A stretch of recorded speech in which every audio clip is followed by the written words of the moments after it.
Hi friends, మేమందరం సంగమేశ్వర దేవాలయానికి వెళ్ళాము. కర్నూలు జిల్లాలో ప్రసిద్ధ శివాలయం అండి ఇది. కృష్ణ భావనాశిని నదీ సంగమం వద్ద ముచ్చమర్రి సమీపంలో శ్రీశైల జలాశయం ముందరి ఒడ్డున ఉందండి. ఇది జిల్లాలోని ఆత్మకూరు పట్టణానికి సుమారు 20 కిలోమీటర్ల దూరంలో కృష్ణానదిలో సంగమేశ్వర ఆలయం ఉంది. ఇది 7 నదుల కలిసిన ప్రదేశము కూడా ఇది. ఏడాదిలో 8 నెలల పాటు నీటిలో ఉండి కేవలం 4 నెలలు మాత్రమే భక్తులకు దర్శనాన్ని కలిగిస్తుందంట ఈ ఆలయము. వేల సంవత్సరాల చరిత్ర ఉన్న పవిత్రమైన స్థలము ఇది కూడా ఒకటి. ఇక్కడ ఎందరో మునులు తపస్సు చేసుకొనడానికి ఆశ్రయం ఇచ్చిన ప్రాంతం కూడా ఇది. అంతేకాదండి, పూర్వం ఈ ప్రాంతంలో దక్షిణ యజ్ఞం జరిగిందని, ఆ సమయంలో దక్షుడు సతీదేవిని అవమానించటంతో ఆమె యజ్ఞవాటికల్లో పడి మరణించిందని స్థల పురాణాలు చెబుతుంది. సతీదేవి శరీరం నివృత్తి జరిగిన ప్రాంతం కాబట్టి నివృత్తి సంగమేశ్వరాలయంగా కూడా ఇది ప్రసిద్ధికెక్కింది. పాండవుల వనవాసం సమయాలలో ధర్మరాజు ఇక్కడ శివలింగాన్ని ప్రతిష్ఠించాలని నిర్ణయించాడట.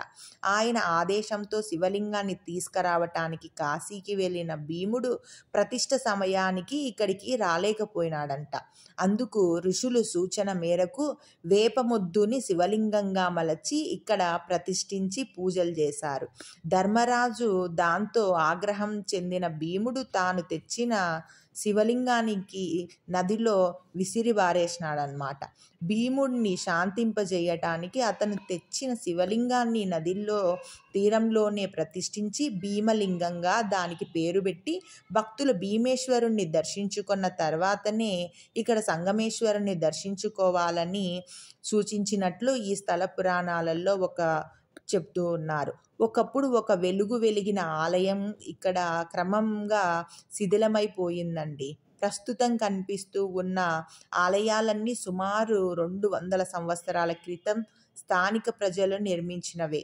సుమారు 1,20,000 చదరపు అడుగుల విస్తీర్ణంలో ఆలయంతో పాటు చుట్టూ ప్రాకారం నిర్మించినట్లు శిథిలాలను చూస్తే అర్థమవుతూ ఉంటుంది.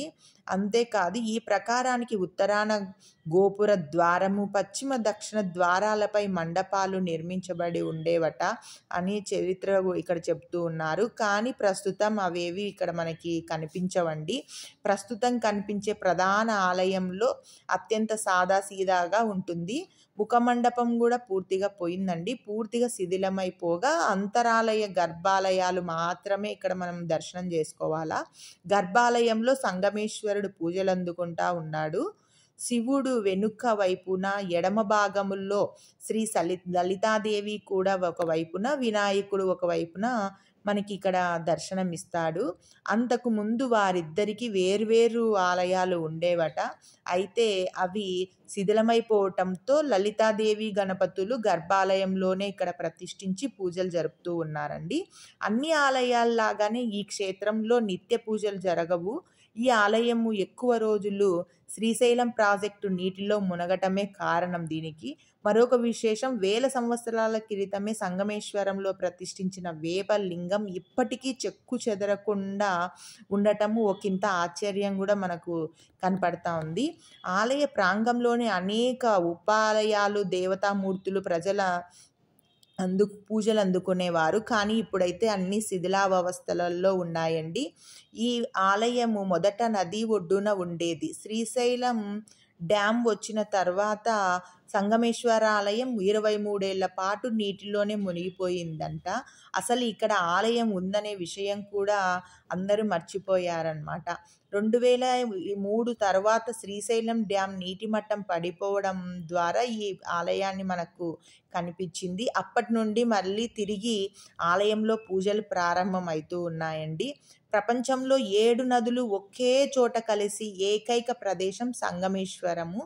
ఇది కర్నూలు జిల్లా కొత్తపల్లి మండలంలో తుంగభద్ర, కృష్ణ, వేణి, భీమా, మాపలాహరిణి, భవనాశిని నదులు కలిపే ప్రదేశాన్నే సంగమేశ్వరం అని అంటారు. ఈ నదులలో భావనాశిని నది మాత్రమే పురుషుడి పేరున్న నది. మిగిలినవన్నీ స్త్రీ పేర్ల నదులే. భవనాశిని తూర్పు నుంచి పశ్చిమానికి ప్రవహిస్తే మిగిలిన నదులన్నీ పశ్చిమాన్ని నుండి తూర్పుకి వెళ్తూ ఉంటాయి. ఈ నదులన్నీ కలిసి జ్యోతిర్లింగం, అష్టాదశ శక్తిపీఠం, శ్రీశైలం పుణ్యక్షేత్రాన్ని తాకుతూ ప్రవహించి చివరికి సముద్రంలో కలిసిపోతాయి. ఇంత ప్రాముఖ్యత కలిగిన గుడిని ప్రతి ఒక్కరూ సందర్శించుకోవాలని నేను కోరుకుంటున్నాను. అంతేకాదండి, ఇక్కడ తొలి ఏకాదశి రోజు ఏకాదశి ముందా అని ఇక్కడికి ఏరు వస్తుందంట. ఇది ఏకాదశి రోజు వరకు నీటిలో మునగదు. అంతవరకు మనము చూడాలా అనుకుంటే ఈ 2 నెలలలో మనము ఇక్కడ దర్శనం చేసుకోవచ్చండి. మనము లోపలికి వెళ్తానే అక్కడ పక్కన నేను ఇందాక చెప్పినట్లు గణపతి కనిపిస్తారు. ఆ గణపతి కనిపించిన తర్వాత లోపల లింగం కనిపిస్తుంది. ఇక్కడైతే కొబ్బరికాయలు దీపాన్ని వెలిగించటానికి ఇక్కడ దీపాలని ఇక్కడ అమ్ముతున్నారు. మేమైతే ఇలా దీపం వెలిగించాము, మళ్ళీ ఎప్పుడో కదా వచ్చేది అనేసి. లోపల మనము వెళ్తానే ఫస్ట్ ఇక్కడ భీమలింగేశ్వరుడు అని నేను చెప్పాను కదా, ఇక్కడైతే స్వామిని ఫస్ట్ పూజలు అందుకునే భీమలింగేశ్వరుడు, తర్వాత పక్కన వినాయకుడు కనిపిస్తాడు. ఇక్కడ పక్కన వేరు గుడులు ఉండేవంట, ఇప్పుడైతే ఇక్కడనే ప్రతిష్ఠించేశారు. ఇవి మునకలో మునిగిపోయిన తర్వాత వాటిని ఊరికే ప్రతిష్ఠించారండి. ఈ విధంగా లోపలికి వెళ్ళాము. అక్కడైతే మా చేత నీటిని పోసి అభిషేకం జరిపించారు. ఇక్కడైతే మొద్దు ఎలాగ ఉంటుందో అలానే స్వామి ఉంటాడు. ఆ మొద్దు లోపల మొద్దుకు తొర్రలేరా ఏర్పడతాయో అలానే ఇక్కడ శివలింగం కూడా మొద్దులాగానే కనిపిస్తుంది. ఆ మొద్దు లోపల నీళ్లు కూడా అలానే నిలబడి ఉంటాయి. ఈ విధంగా మనం లోపలికి వెళ్ళిన తర్వాత లైట్లు అయితే ఉండవండి. ఇక్కడ మనము సెల్ లైట్ పెట్టుకొని మాత్రమే మనము శివుణ్ణి దర్శించుకోవాలి. ఒక దీపం వెలుగుతూ ఉంటుంది. ఆ దీపం సహాయముతో సెల్లు లైట్తో చూడవచ్చును.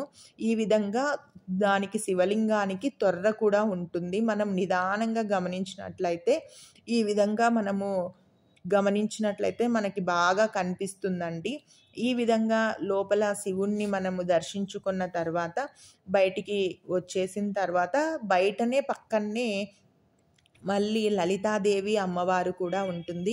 ఇక్కడ మనకి బిల్వార్చన కూడా చేశారు, సహస్రలింగార్చన కూడా చేశారు. అంటే పక్కన లోపల వెనకాల కూడా 3 ఉన్నాయండి అమ్మవారు, ఏదో వెనకాల ఇంకా 3 ఉన్నాయి, సరిగా కనిపించలేదు మొబ్బుకు. విఘ్నేశ్వరుడు అమ్మవారు అయితే కనిపిస్తున్నాయి, ఇంకొకరు ఎవరో అర్థం కాలేదు మాకు. ఈ విధంగా మాతోనే అభిషేకం కూడా చేపించారు. అభిషేకం తలా ఒక గ్లాస్ నీళ్లు పోయిచ్చారండి. ఈ విధంగా మేము దర్శనం చేసుకున్నాము. ఈ గుడి అయితే మనము మళ్ళీ మిగతా రోజులలో చూడాలంటే మొత్తం మునిగిపోతుందండి. అందువలన మనము ఇప్పుడు ఈ నీళ్లు అప్పుడే మనము వీటిని దర్శనం చేసుకోవాలి. ఇలా బయటికి వచ్చిన తర్వాత నేను ఇందాక కథలో చెప్పినట్టు బయట లలితాదేవి కూడా మనకి దర్శనం ఇస్తుందండి. ఇదే అండి మన ఈ సంగమేశ్వర దేవాలయం గుడి. మీ అందరూ ఇక్కడికి దర్శనం చేసుకొని ఈశ్వరుని అనుగ్రహం పొందాలని నేను కోరుకుంటున్నాను. ఇది మళ్ళీ మునిగిపోతుంది కాబట్టి ఎంత వీలైతే అంత తొందరగా ఈ 2 నెలలలో మనం దర్శనం చేసుకోవాలి. ఇదైతే చాలా అద్భుతంగా ఉందండి. కొండ చుట్టూ నీళ్ళు పైన స్వామి ఉన్నాడు. ఇంత అద్భుతమైన కట్టడాలలో ఇది నీట మునిగిపోతూ ఉంది, శిథిలావస్థకు చేరుకుంటూ ఉంది. దీని మీద మీ అందరి అభిప్రాయాన్ని మా ఛానల్లో తెలియజేయాలని కోరుకుంటూ నా ఛానల్ని లైక్ చేసి, షేర్ చేసి, సబ్స్క్రైబ్ చేసుకోవాలని కోరుకుంటున్నానండి. Thank you for watching.